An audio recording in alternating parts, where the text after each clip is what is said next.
Welcome to Tech Talk. I'm your host, Carla, and with me is my fellow co host and CMT, David Blake. It's Monday, July 29th, and it was a wild week in the stock market last week.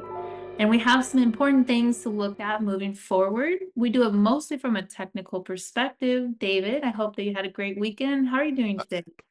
I did have a good weekend. Thank you. All right, great. Well, let's get started by taking a look at last week's market activity. Well, as Carlos said, volatility came back to the stock market in a big way last week. We had dip buyers coming in. We had lackluster earnings from Tesla and from Alphabet. And we had continued rotation into the small caps and cyclical areas of the market. Coming off of the worst week of since April for the NASDAQ, we did get a nice bounce back on Monday, and that was led by a 4% spike in the semiconductors. And then that was kind of before some weak housing data came in on Tuesday. We also had some weaker than expected manufacturing info coming in.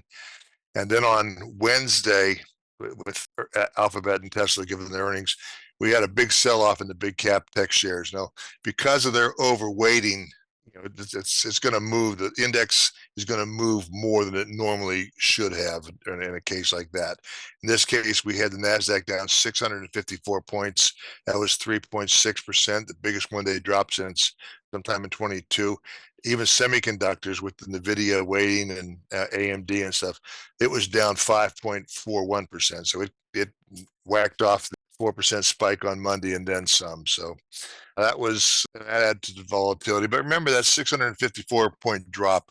I don't know how many hundred points would be due to about 7 stocks, but it was a weak day for the index in general.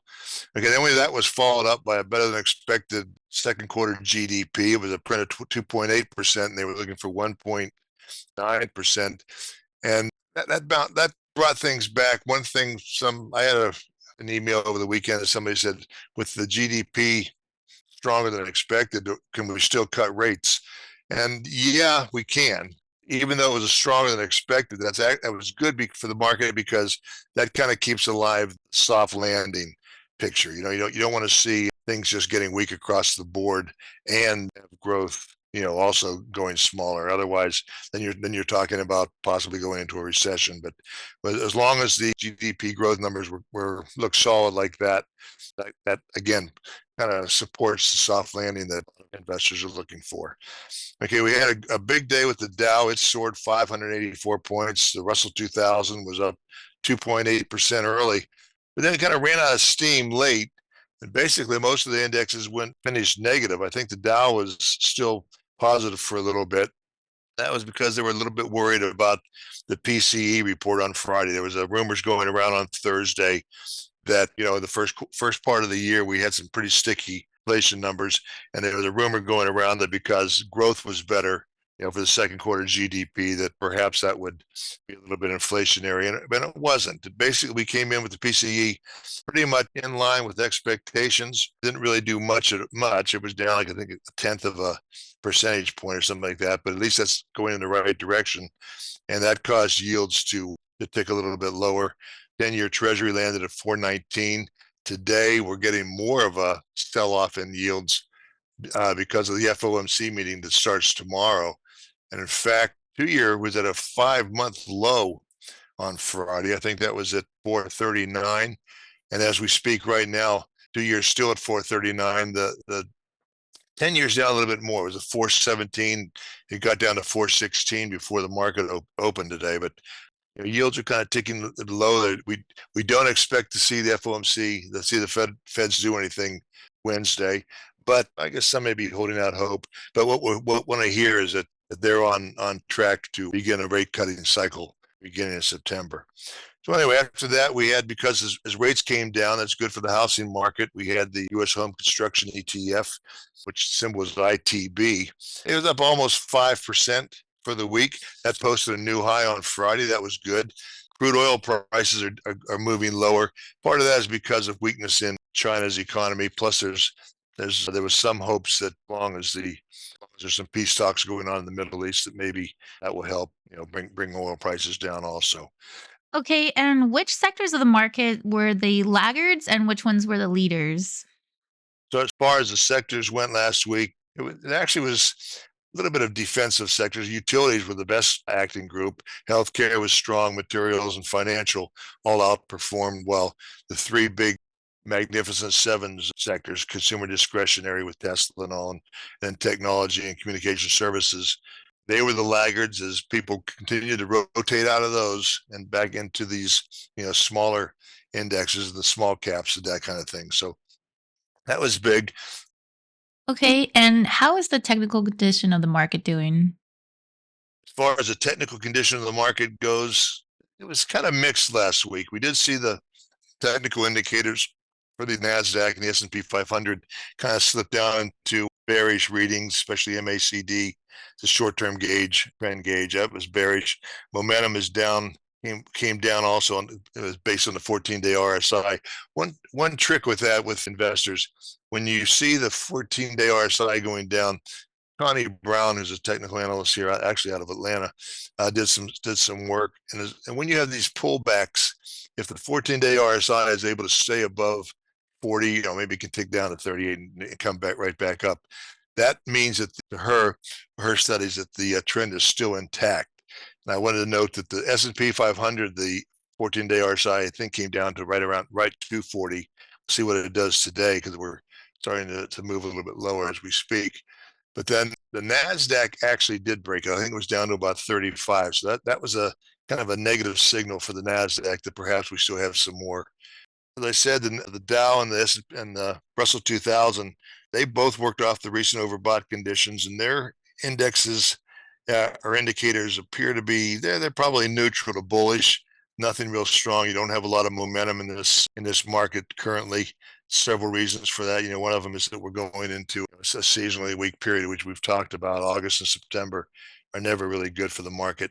But also, we saw some retracements on the look. You have to find some good stuff in these things too, and part of that was that we saw the S&P 500 had retraced 38.2% of its April to July rally. It was struggling to hold the 50-day moving average on Friday. We're still struggling with that today. We're down 2 points, so it's kind of bumping along that 50-day. We'll see if it can hold that today. If it does, that would probably set the market up for a little bit of a bounce. And then the Nasdaq, we saw that it had retraced 50% of the April to July run on Thursday. Then it failed to hold support its 50-day moving average. So secondary support on this Nasdaq, we're at 17,350 right now. You do have secondary support coming in around 16,820, which should be about 500 points lower. That's also where the 100-day moving average to that index comes in again. So we'll have to watch that. As far as the semiconductors go, off of their 2-week high from 2 weeks ago, it's down 17.2%, down again today. But that's coming off a 41% rally since the start of the year and an 88% off the November low. So, of course, it's you have to have some backing and filling in these things once in a while. They don't just grow to the sky, and it's healthy for the semis to kind of bounce around here a little bit and see this rotation into a broader market. And that way it'll have just have a better base if we can move higher from here. Just so you don't want to be building upside down triangle in this market. So we'll kind of keep an eye on that. I also mentioned that as far as the sectors go, you had the consumer discretionary, technology, and communication sectors, again, which are the Magnificent Seven. We did see them come down to their respective 100-day moving average. We want to kind of watch that support area. If you go to the charts on Market Edge, you can put the 100-day simple moving average in there and put those ETFs in. That'd be XLY, XLK, and XLC. And you want to see those kind of hold this 100-day moving average. If they slice through it with some momentum, that's going to be bad for the overall market. So that is something we want to see. And how is the underlying market breadth doing? Underlying breadth, it's kind of funny. This is all the volatility going on, but underlying breadth was pretty good. I mistakenly said that the NYSE advanced decline line, which is considered a leading indicator of market direction, I mistakenly said that it had hit a new high on Friday, and I was wrong. It's off about 500 or 600 units. So that was my mistake. But again, it just shows that we're very close, which means there is accumulation in the market. And I think the week before, the Nasdaq AD line had, it was still below where it was in March. So, but it was moving up. So that's something to just kind of keep an eye on. And then as far as new highs and new lows go, the new highs are exceeding the new lows every day, and even on days where the day where the Nasdaq was down 600 points, you still had that day you had 204 or 170 new highs and only 117 new lows. So that's showing that we're getting a little bit separation here in leadership, a little expansion of that. And that's good for the market. And how are we looking for investor sentiment? Sentiment, it's a little bit overly bullish, but we did see a little bit of a drop in that. We saw a pretty big drop in the hedge funds and active money managers. They were on margin about 3 or 4 weeks ago, and they're all the way down now to about 76%. So that shows that they're pulling some money off the table with that.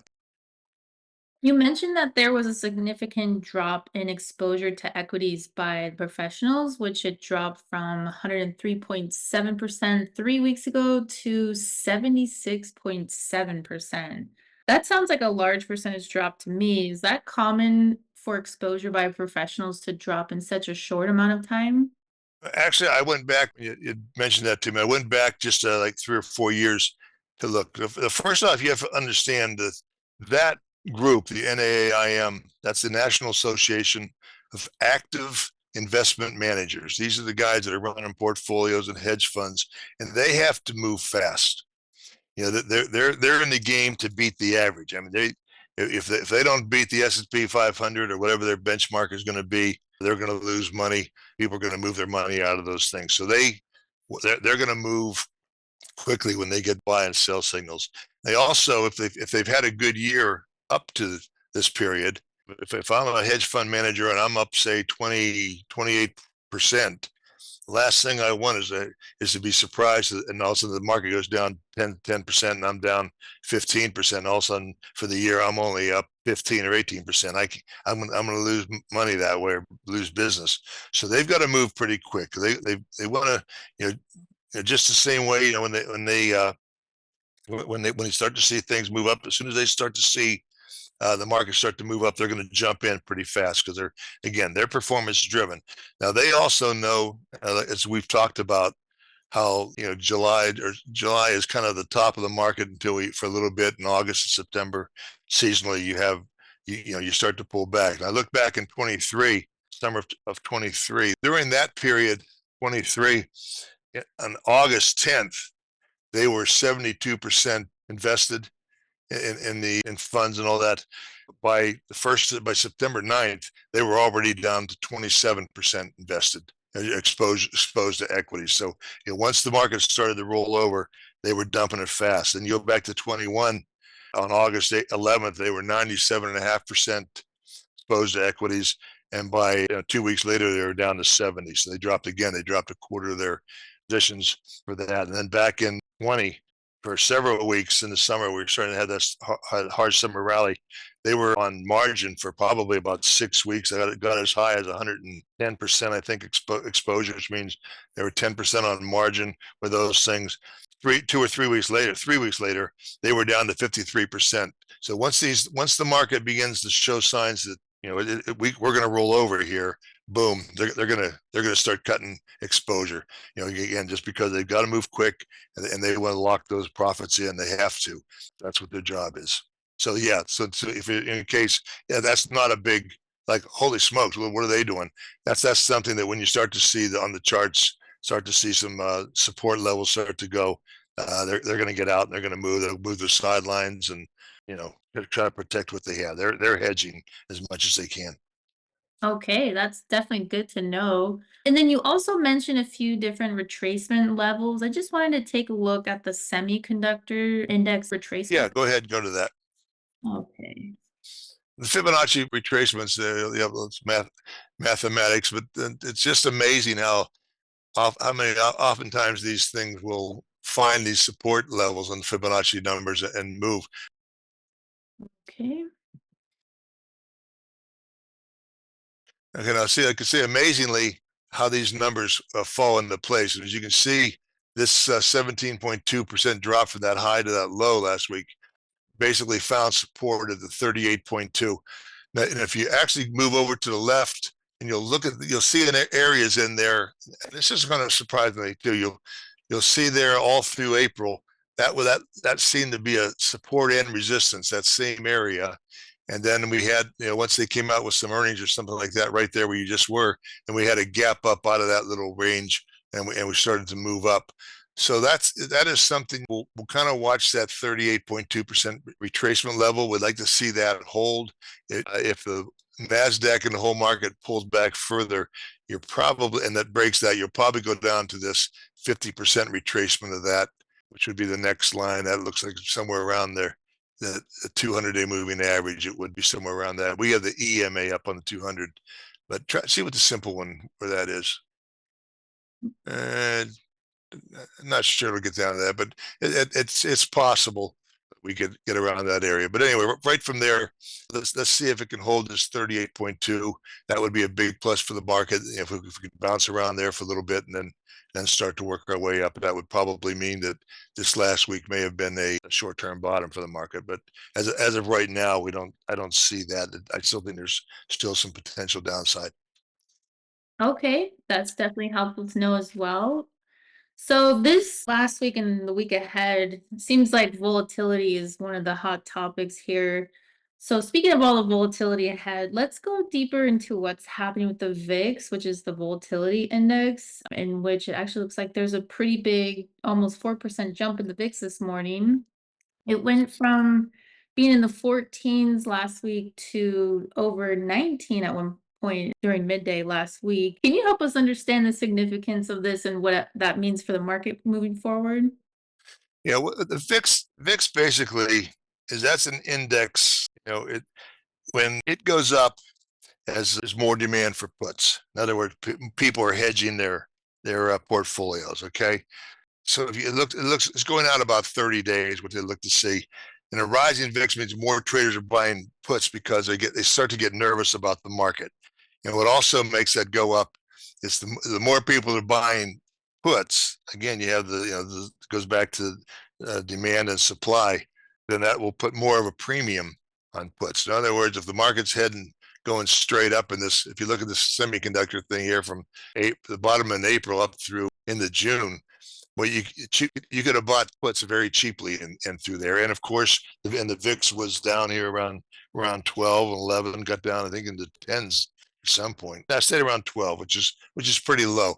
And that's because people weren't real nervous about the market. They were expecting yields to start ticking down, and puts were cheap. You could buy puts because the guys that were selling them figured they were going to expire worthless anyway.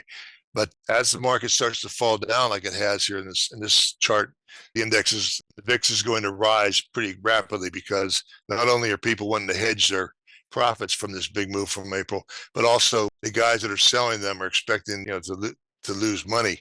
The guys that are selling the puts to the guys that are buying, because the market's starting to crack down here, and they may be the ones that lose money. So they'll put more premium on them just because they think they're probably going down. So when you see these things spike up like that, these guys again are hedging like this isn't Joe Blow, the bar that I'm talking about buying puts because they think the market's going to roll over. These are hedge funds buying, they're hedging, $500 million in something, and because of that, they've got to keep their losses limited, and so they will hedge their portfolios. And if it means they stay even or something like that, that's fine with them. So when you see the VIX, I always say when you see the VIX get a spike, if it spikes up to around 25 and you start to see the market settle, that probably means that you put in a short-term bottom. Today right now, I think we're around 1665. It's up about 1.5% right now. So nothing crazy. They don't see upside momentum yet in this market. So they will, they're going to probably not much action in that today.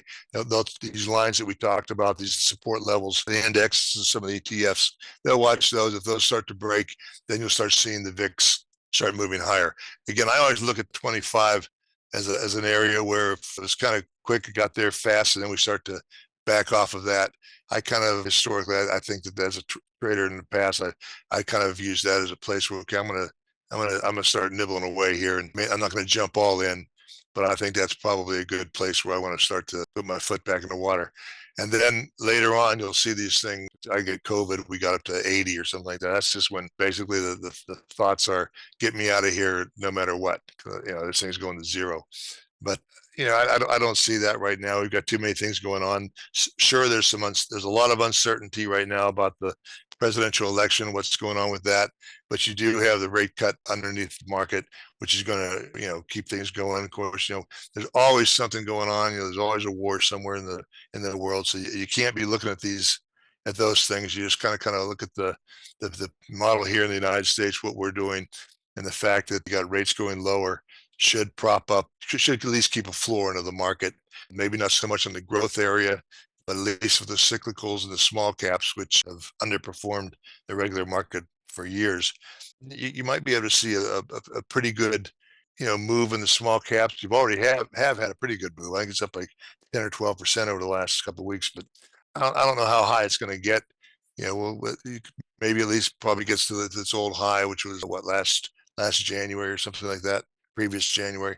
But anyway, for this stage, I would say, if you've got some protection, that's fine. Watch those levels and support levels, especially, and say you've got a really busy week, a lot of big events coming out, and I would watch to see what's going on. Just because if you see these things break, I did some looking at things. If some of these levels break, you could see the Dow trade down to 39.3. And I could see the S&P 500 trade as low as 5,100. That's pretty far away from there. That would probably represent maybe an 8% pullback on there. So, but you've got to see a lot of stuff starting to break down before you see that. I don't want to scare you with that, but if you start seeing the things rolling over, then those would be some ideas where you want to probably start to buy stuff. That's all I got.